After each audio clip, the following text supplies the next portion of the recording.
Hello and welcome to the Boys Upstairs Show. This is the 2022 NBA Playoffs Prediction Show.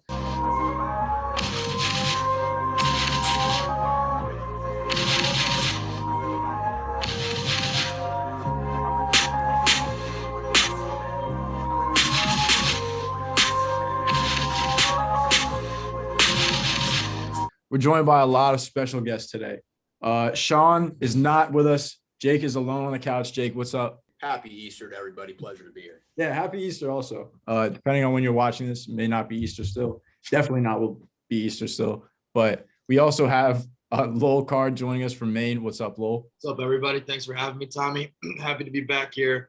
My second episode, talk a little basketball. Cam joining us from the great state of Ohio. Cam, what's up? What's up? In Cleveland, you already know. Beautiful city. I'm happy to be here. Happy to make some great picks. Jack Poncy joining us from Dallas, Texas. In the Big D, speaking of Big D, kind of like the Big D that the Heat are laying down on the Hawks. Reminds me of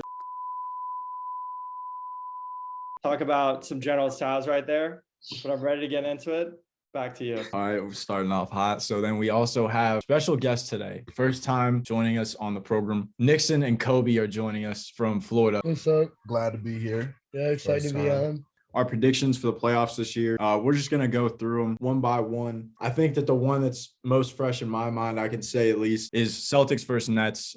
Game one just happened. I want to get everybody's thoughts. Obviously, Coby is a Celtics fan. Lowell is a Celtics fan. So we can let you guys take the floor first since you got the dub. I mean, it was a great game. It was close the whole entire time. I mean, we played great defense in the first half. I think we forced like 7 turnovers in the first quarter. So I was really impressed with that. Tatum started off slow, but he picked it up. Just like our season, we picked it up second half when it was a close game. Ball movement last play was great. Just we trust each other now. I feel like before it was a lot of Tatum, Brown, ISO balls. So it was just great to see us all working as like a unit and the team coming together. You know, the playoff Nets versus where they were a couple weeks ago, even when Tatum gave them the work in the regular season, we got that win. This looks like a different team. So they were obviously tough, and the Celtics did what the Celtics do best. Got my hopes way up in I think the third. I think we're up double digits, and then that got switched right around. I mean, Coby hit on a lot of the points I was going to talk about. Team basketball looks like where it needs to be. Marcus Smart just plays out of his mind. He just stands out to me every game. I'm just so stoked. Like that, that last possession was a shit show. Ball found fucking Jason Tatum, and there's a picture after the game where Tatum's celebrating. I just see fucking Kyrie sitting there pouting. It's amazing photo. Everyone's celebrating. Kyrie, oh my God, like the Celtics have a Kyrie Irving problem. We can get to that later, but great win for the C's today. Obviously, I think the Nets are going to end up winning just because KD had one of the worst games I've ever seen him play today, and the Nets still almost won. Like Kyrie really was like, I know that the fans want to be passionate and like that's awesome to see, but like I think it was feeding him a little bit, and like we saw that last year with Trae Young, unfortunately, in Philly and in New York. But I think that KD isn't like he went 9 for 24 today. He's not going to go 9 for 24 again. I just don't see it happening like that. He had a lot of block shots too, which you don't really see because he's so big. But like I think that just going forward, they're going to make the necessary adjustments. The one thing I will say is that the Celtics definitely have the coaching advantage just because Steve Nash doesn't really know what he's doing out there. Like, I mean, no offense, but like Celtics coach, like I don't know how to pronounce his name correctly, but I think that he is a very good coach. And Steve Nash just kind of seems like he's deferring to whatever KD and Kyrie want to do. And it's kind of been like that all year. But I don't know. I think it's going to go 7, and game 7 is going to be awesome. I think the Nets are like the better team all around, with KD and Kyrie being like the 2 go-to players. But when it comes to like depth, I think the Celtics beat them in that department. Like they got more players with Pritchard, like coming off the bench and just being able to drop like 14, 12, 8, etc. But I think the Celtics should win the series. Like you said, KD, he's not going to keep playing like shit. At some point, he's going to pop off. And if him and Kyrie are eating together, like that game is nowhere near close. If KD goes like at least 50%, that game is nowhere near close. I think one thing that I've been thinking about is like, what does it look like when Ramadan Kyrie does not have the same game that he had today? The next game, the Celtics historically have the Kyrie problem. I mean, if Kyrie can't replicate that same performance later on during the series when it matters most, not to mention we're probably going to get Rob Williams back at that point, hopefully, and that will be a huge impact for the Celtics in a good way. But it's kind of that question to me is like, if Kyrie can't replicate replicate that and Tatum's playing good perimeter defense on KD, like what's going to happen? Who are they going to turn to? I mean, Bruce Brown's not going to do anything. Claxton's a brick. Like there's not a lot of help there. I think I seen a stat on ESPN. It was like the last few games or whatever. He's averaging like 29. So like if he's averaging 29, but that's a lot of fucking points to average. But that's not really a bad game. Like he dropping 21, that's a decent ass game. Like 20. No, I mean like they don't have that problem if both of them can go. You know what I mean? Like so if like, one of them hits, then it's a close game. It was down to the last play today, and KD was like that was one of the worst games I've seen KD play in a long time. Having the two best players on the same team in a series, at some point it's gonna show. They have the better depth, they have the better overall team, better coaching. I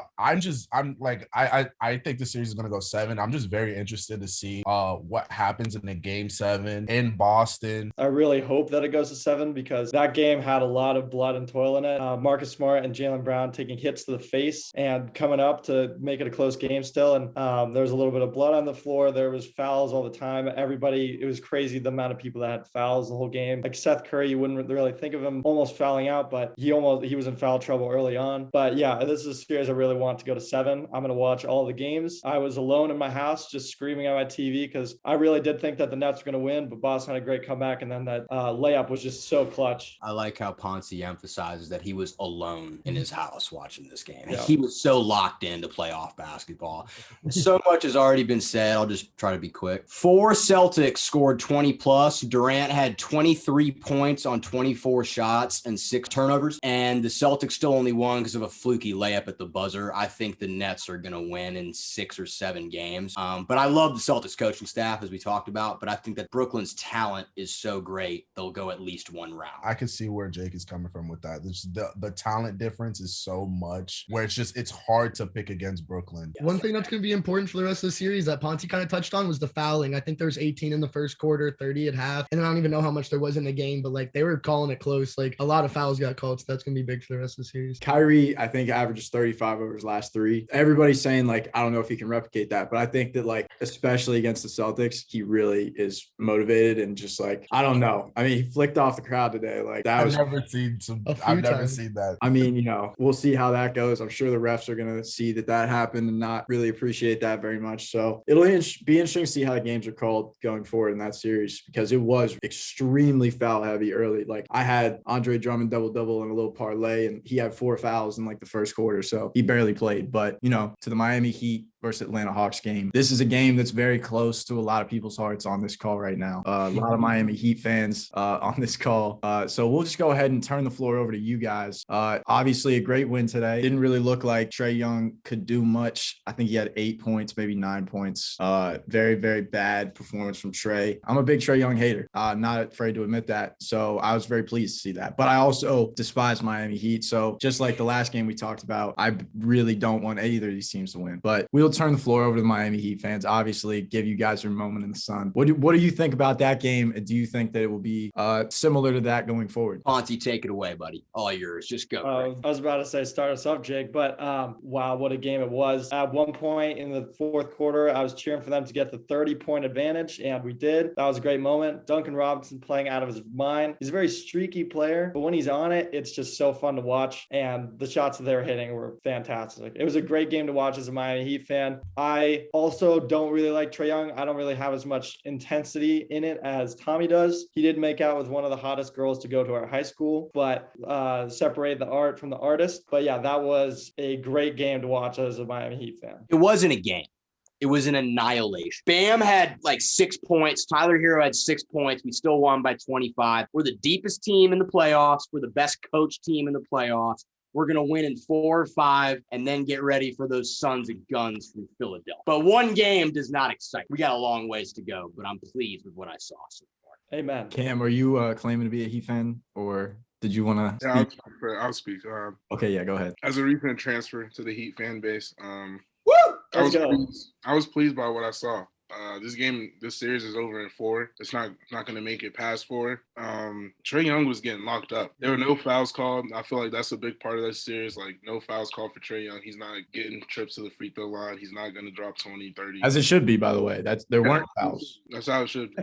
And you see when it's as it should be, he drops 8 points. So 4 assists. I like to touch on that one. Usually when he gets like these low scoring points, he'll have like 11 plus assists, but no, not that many assists. So I feel like it's over. It's already over. I think Atlanta might get one game at home because they do have a great home environment. I will say, having experienced it last year, it does get rocking in there. But ultimately, like the Heat you saw 2 years ago, they can neutralize a team that only has really one guy, like Giannis a couple of years ago. And Trae Young this year, you saw it today. They just completely shut him down. And the passing lanes, as Cam said, like usually he can find open guys when they're shutting him down. He wasn't able to today. So the Heat trapping him in the high screen and roll, just like really like it just shut down the whole offense. He was turning the ball over a lot out of the trap. They operate through Trae Young, and they're gonna need Trae Young to win. PJ Tucker, I saw, had like 16, 4 for 4 from 3, probably from just sitting in the corner. Like they have guys like Strus, Gabe Vincent. They just deep. Like all the guys on their team know how to play, and they play their role to great, and they learn the system. So I think unless Trae Young can pull out like multiple 30 and 10, 40-point games, that the Heat pretty much have this one in the bag, as much as I hate to say it. I wish that they put Haslam in there for a little bit when they're up by 30. Always great seeing him. Tommy and I were actually at the last game that he was in. He was ejected after 2 minutes after a fight. Just after the Heat. Great player. Well, not really anymore. He's pretty old, but like what a Heat player. I think they just have him on the roster for that energy he brings and what he stands for. But it would have been nice to see him out there. I think that there's going to be a few more games with a lead like that they could afford to put a hurricane of a man in like that, but we'll just have to see. Absolutely. I'm a big Udonis Haslam guy. He's the only Heat player that I have a jersey for. We will go besides LeBron James. Oh, well, yeah. I mean, current Heat player, I should have said. But we'll go to the next game, the 3v6 game. It's actually ending right now. The Milwaukee Bucks are going to end up winning this game, it looks like. So they will take a 1-0 series lead over the Chicago Bulls.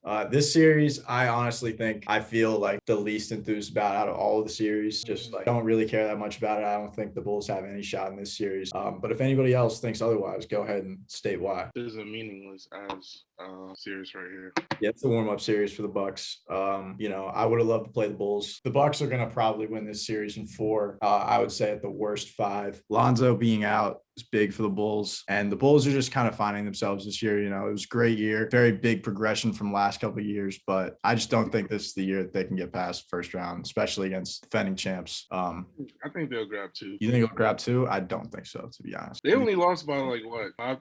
The game is not over, but they basically it's not over, but that's true. It was a good game. I think that was probably I didn't watch the game obviously because we're doing the program, but I think that Bulls don't have any shot in that series. But in the first half, Zach was playing like shit. So I mean, if Zach could get his shit together, DeMar DeRozan gonna play his part, and they could squeeze out like a good 1 or 2. Yeah, maybe so. But let's talk about the series everybody wants to talk about here. Obviously, I saw the first game yesterday in person live. 76ers versus Toronto Raptors. Yesterday was a complete annihilation because of traffic. I missed the whole first half. It was about 100 yards away from the stadium for the entire first half, which sucks. But that's, they scheduled Monster Jam at the exact same time across the street at the Eagles Stadium. So shout out to whoever decided to do that. But it was, from what I saw, just a complete domination. Tyrese Maxey had his coming out party in his first start in the playoffs, and just a superstar in the making. But it's no surprise for those of us that have been watching him. We've known this. He had 38, should have had 40, missed a couple shots late when he was just trying to get the shot to get 40, kind of forcing it a little bit, but has transformed his game so well post James Harden, and James Harden drawing more attention, Tyrese getting these looks that he wasn't getting before. He's really just coming into his own. And I expect him to be a Hall of Famer one day, and I will be able to say that I was there for one of his milestones. So I'm pretty pumped. And I think Sixers. You talking about Tyrese, bro? Yeah, I'm talking about Tyrese. And I think that the Sixers will, I would say, probably win this in 5, maybe 6. Obviously, a talking point this week has been that Matisse cannot play in the Toronto games because of his vaccination status. I don't think that, in this game that we just had yesterday, he wasn't that big of a factor. We started Danny Green over him because of the fact that he's not going to be able to play in half the games. So I think that we'll be all right. And if Tyrese can keep playing like that, and let's not forget Embiid only had 19. That was an off night for Embiid. When he's his usual self, I don't think there's any chance. So one thing I want to talk about is Tobias Harris. Tobias Harris had a great performance. He was hitting shots. He played solid defense. And I think he's going to be the X factor for them throughout the playoffs because Embiid's going to be a tank.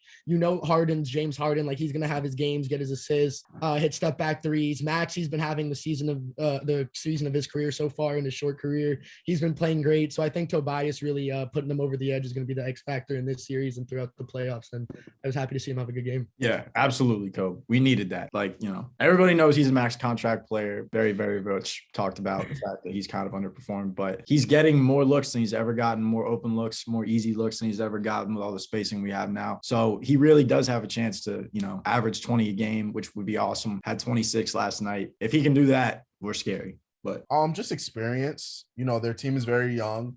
They have Scotty, who's obviously from 5'6" and all that, which is great. Who got hurt, unfortunately, but X-rays said he was good and all that. So prayers up for Scotty. Hopefully he gets healthy. But I just think the Raptors are just too young. It's great that they made the playoffs and all that, but and Embiid and Harden and obviously Tobias Harris, all guys with playoff experience, all guys who basically know what they're doing and have a bigger goal than just beating the Raptors in the first round. So I say Philly in 5 or 6. Yeah, that's really it. I just think the Raptors are too young. I don't see the Raptors winning a game. You don't see the Raptors. I don't see the Raptors. I don't see the Raptors winning either. I don't see the Raptors winning a game, bro. I can see them. Like how you just said, like they're playing for more, bro. Like I don't think they're playing for more. Like the Raptors are like this is like a arch enemy like series for them. Like they definitely remember that Kawhi shit. And like they're definitely taking that shit out on the Raptors when they play them.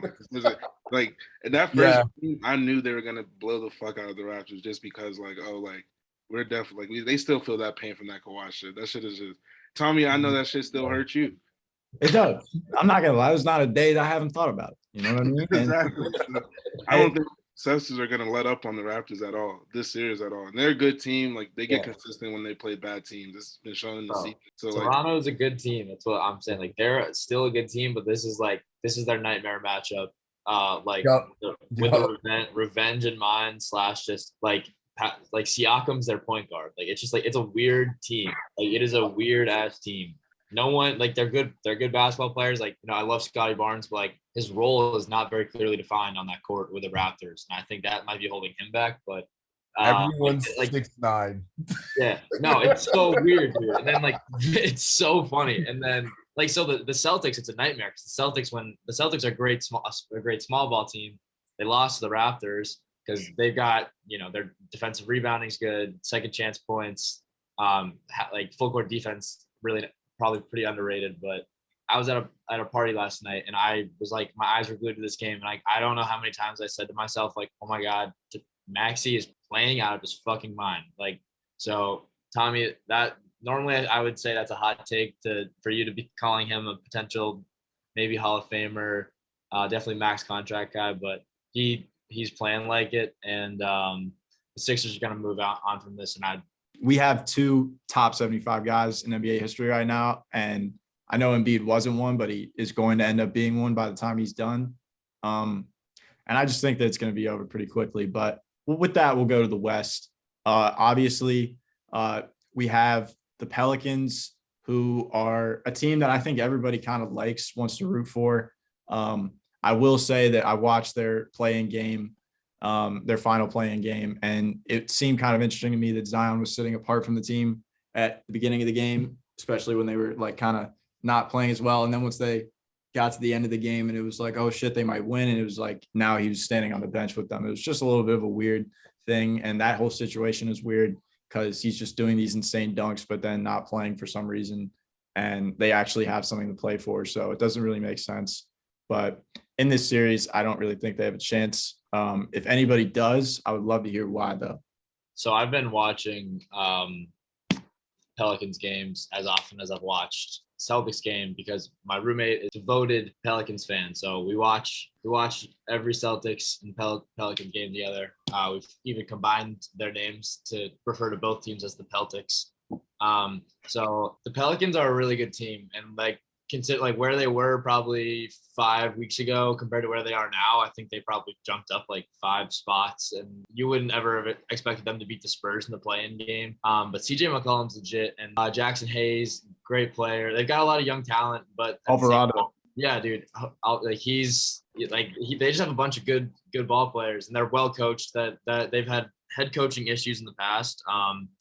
But bringing this, I don't know, I don't remember his name, but he's Willie Green. Yeah, Willie Green. Yeah, seems to be a really good fit down there. But I wouldn't. If the Pelicans are at home, I wouldn't. I would not be surprised if they snuck in a surprise in maybe one game. Like I was saying, kind of like the Raptors situation. But Lowell, sorry, buddy, but tell your roommate that it's all over but the crying. The Suns are going to win in 4. I don't know if it's going to be close. Even though I feel great for Brandon Ingram because he got traded out of LA and sent to an awful. Yeah, I didn't even touch on him. Brandon Ingram is one of the most slept on NBA players, and he's finally on a big stage. So hopefully he does well, but I don't think they're going to win. Yeah, he's very good, very talented player. He is good. I was just gonna say I agree. I think one thing good about the Pelicans making it is that this is gonna be a great experience for them next year when they do have Zion, or like I think Zion might leave, but they'll probably get pieces for him.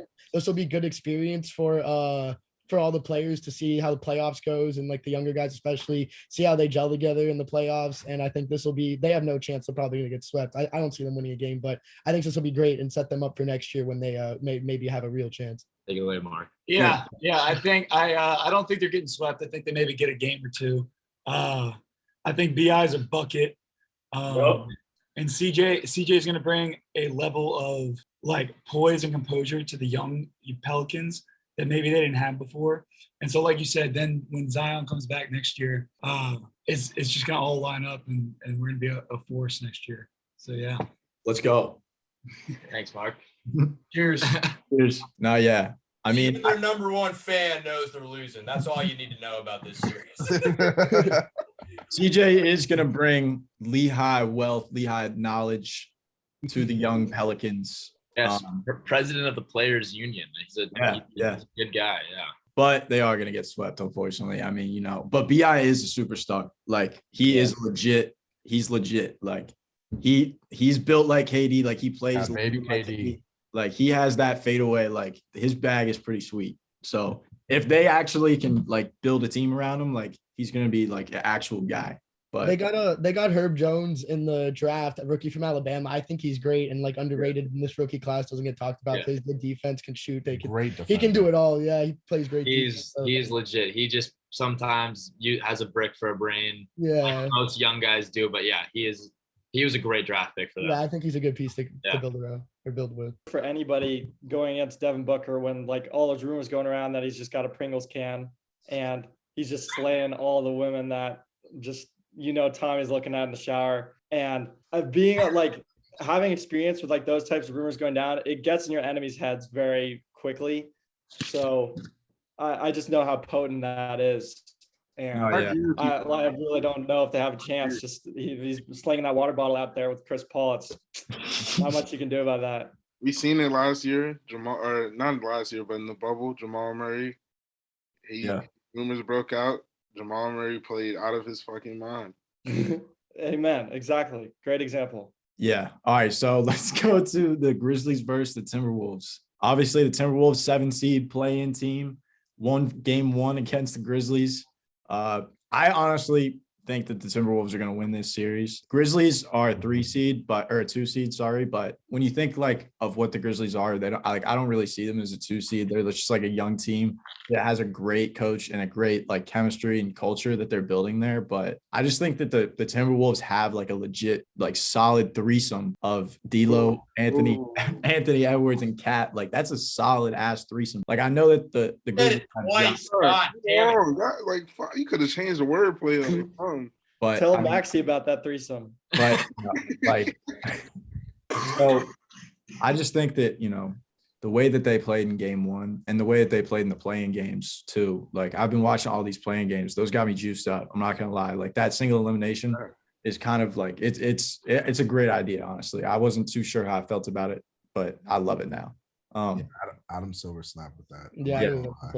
But I am gonna go ahead and have an upset in this series. I think that the Timberwolves do beat the Grizzlies in this series. So I think the Timberwolves are the better team. Grizzlies are a regular season team. They're just good cultural team chemistry. I'm pretty sure that the Timberwolves have the worst playoff like win percentage in like the last 30 years though. So you can't really say that they're a playoff team either. I mean, you can't, but like when it comes to like matchup, like in the interview with Anthony Edwards, he was like, "This is a perfect matchup." Like He did say that. a perfect matchup. Cat versus Jackson, like Cat wins that. D'Angelo versus Ja, like that's a good matchup. Desmond versus like Patrick Beverly and Anthony Edwards, not to mention, like everything just matches up perfectly, like for the Timberwolves and the Timberwolves' favor. I feel like Memphis, I feel like they're a young, explosive team. They get out on the fast break, they run in transition, and that's great in the regular season. But I feel like in the playoffs, when you have time to like focus down on one team, really study them, like watch film, I feel like the playoffs, you have to be good in a half court set. Like half court set basketball is so important in the playoffs because teams can limit transition like that. And I feel like Memphis in the half court isn't as good. Like they're really explosive. They're young, high flyers, young guys who like to run. But I feel like Minnesota can win this series because if they can hold them to like run their offense in a half court set, that the game's going to be too slow for them. And I think I agree that Minnesota is probably going to pull out a victory here. They're all playing great. D'Angelo Russell's playing great. All of them. I think Memphis is a year ahead of schedule. I don't think they went into the year expecting to be as good as they were. And obviously, John Morant played at an MVP level all year. And, he got hurt. Even though he got hurt later on in the season, the team still managed to play well without him. So, yeah, I definitely see this series going 7 games. And I have the Timberwolves in 7. Ant and Ja, both with helium in their bones, just totally flying through the sky. I love Ant. I love Ja. I think that they're both great players. I will say that I think that Memphis is going to pull out the dub overall. Wouldn't be surprised it's going to 7, but like we saw last year, like Ja wanted to win like nothing else, and he willed his team into those few games and just he wanted it so bad, and I'm sure he does this year. And so I think that the Grizzlies are going to pull out the dub on this one. Like Ant said in his interview, yes, this is a very good matchup. One that like I honestly need to be more excited about because it is such a good matchup. But I think the Grizzlies are the number 2 seed for a reason, and people continue to sleep on that. And like they show that they were good this season. They lost 26 games this season. Like, that's a very good team. So I think Memphis is gonna finally have a breakthrough year. If you were to rank the players in this series, Ja would probably be 1, but the Timberwolves, in my opinion, have 2, 3, and 4 in Karl Anthony Towns, Edwards, and D'Angelo. So they're really talented at the top of their roster. Before the series started, I liked the Grizzlies because they had home court, but I love Anthony Edwards. He might be my favorite player, other than all my Heat guys, of course, because obviously love all of them to death. I think it's going to go to Game 7, and typically in a Game 7, you give the edge to the team that's playing at home, which would be the Grizzlies.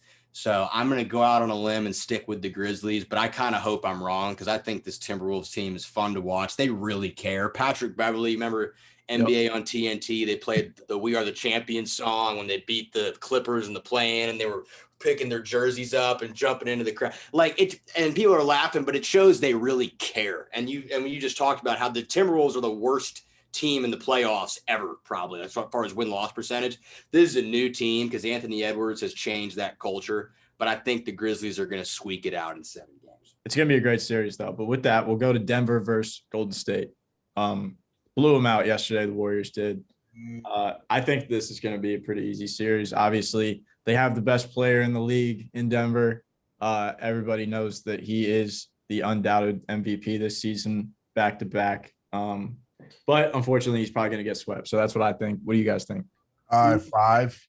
I say 5. The way the Warriors played him yesterday was so impressive. They didn't send a double one time. They just put Draymond on him or Looney, and they played him straight up one-on-one, and he struggled, which was very impressive on their part. So with that being said, I say if they continue to cover him like that, he's probably going to have a game where he goes off for like 40 and 12 or something, and they win a game in Denver or something like that. But besides that, with Steph only going to, he barely played yesterday, coming off an injury and all that. Jordan Poole, by the way, oh my God, talk about like, we talked about Maxey and Anthony Edwards. The young guys in these playoffs have been playing great so far. Jordan Poole is honestly one of my favorite players to watch in the league right now. Dude is so shifty, so crafty around the rim. I think the Nuggets would be a scary team fully healthy, but like no Jamal, no Michael Porter Jr. Like their young guys can only step up so much. Like they have this guy in their bench, Bones Highland. He's a rookie from VCU. He's been stepping up. Barton's been stepping up. Campazzo, when they had it, he didn't play game 1, but he's been stepping up all year. But I think they can't really do much not fully healthy. I don't think they're really a match for the Warriors. Like the young guys have been playing great, and I think the Warriors have this in 4, maybe 5 if Jokic has one of his triple-double games with like 30, 40 points. But what I think the next rounds will be, and we'll just get everybody's reaction after I say it.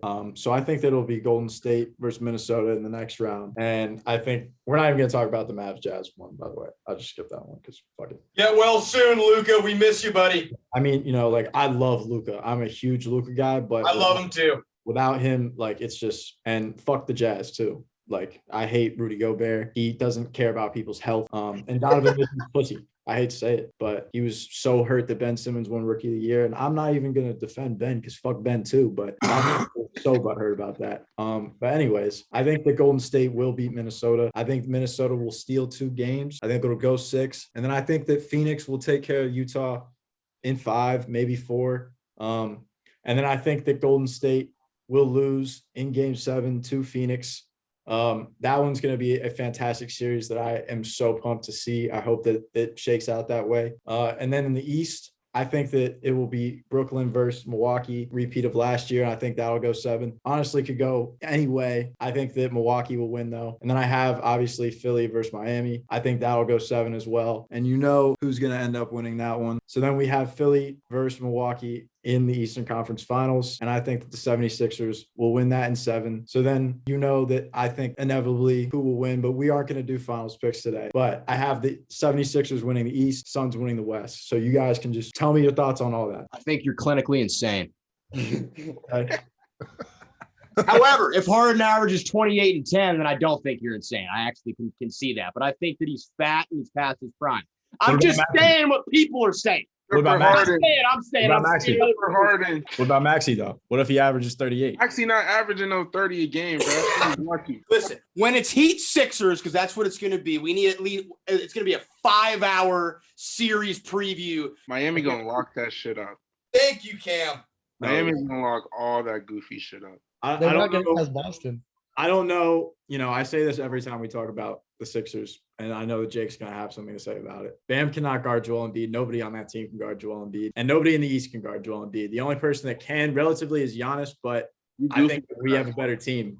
The thing that Spoelstra does so well, it's kind of like Belichick. He takes away the number 1 option all the time. So your number 1 guy is not going to score as much as he's used to. He's going to have a hard time. The thing about Philly, though, their number 2 and their number 3 options. And 4. Like 4 even. 4 even. It's like those guys could all get 32. Tobias isn't dropping no damn 30, though. He had 26. And though, He had 26 turnovers for his 30 points, bro. That's what I'm saying. Like He had 26 yesterday. Tobias had 30 rebounds before he dropped fucking 30. But no, I've seen Toby drop a 30 piece. I've seen Not Toby dropping drop no, a 30. it's really just Harden and Embiid, and it's really just Embiid because Harden fat ass not dropping no 30 no It's more. Maxey Cam. Maxey's not Maxey dropping can. 34 on the daily, bruh. I mean, he might. If you could If find Tyler Hero's guarding Maxey dropping fucking 55. Or actually. Duncan. If Duncan's guarding him, he can score 60. Yes. we gonna put Heat Max, fan, I can't disagree with that. Yeah. no, bro. Tyler needs to play offense only. We need to rotate guys every All-time offense. Hero comes off the bench. We put Max little ugly ass on Maxey sorry ass. And that's clamps. Max Strauss, that's decent. Bruce. Max Strauss is It doesn't matter. He's so mid. He's a role He's so player. average. I know, but that doesn't matter. Marcus Smart average. He played good defense. That's all I'm. Who's average? Hey, really quick. All right. And one thing I got to say about that series, if it does happen, the X factor is Kyle Lowry. Because That's very true. he either scores 5 points a game or he'll explode and go for 25 and 9 assists. So hopefully that's the Kyle Lowry. Kyle Lowry notoriously plays Sixers very well, I will say. We go. That's what I like to hear. But I honestly don't know really this year that he has played as well as he did when he was on the Raptors. So his new role may not. He has, bro. I don't know. I'm saying against the Sixers. He's saving the energy. I just want to You say think that that could the be last time that I was on here and we were asking for championship predictions, and when I said the Celtics, you said, "All right, well now we'll do a serious one," and I will never forget that. No, I mean, no, They're here. We're the two. no. You're 100% right. Like since our last NBA show, the Celtics have 100% like proved me wrong. Yeah, but I'm the But- same way because the Sixers, Yeah. Harden and Embiid have worked together, which was against my prediction. But I'm just here for. I know we're all here just for entertaining series, Yeah. good playoff basketball, good banter with the fellas, all the above. No, and I mean the Sixers definitely got the easier side of the bracket. No offense, Poncy, but I would much rather play the Heat than the Bucks, the Nets, or the Celtics. So I'm glad that we ended up on that side of the bracket. But that's like the Celtics beating the Nets and the Bucks back to back would be insane. Yeah, that's something that I watching every game and be with them every step of the way if that happens. But that is a tough road ahead. Well, speaking for me, myself. Poncy and Cam, we would much rather play Magic City, Harden, and Tyrese 38 and then 4-point a game fucking Maxey than the Celtics, the Bucks, or the Nets. Okay, so it could go both ways here. Okay. All right, bet. I mean, we'll see. I can't wait. And if the Sixers and the Heat do play, I don't want to speak out of turn, but there's a decent possibility that some of us may be live on the scene in Miami to report that. So There's gonna be fights. everybody, if you're not already, like and subscribe. Thank you to everybody that dropped on the call today, especially Nickson and Coby. Thank you. Of course. Hope you Thank guys are doing well. you for having us, man. Absolutely. And enjoy some NBA basketball. Right now, there's a game going on. I don't know what the score is. 21, 24-20. 24-12. There you go. Suns. So, yeah, that's probably going to be a blowout, but we'll see.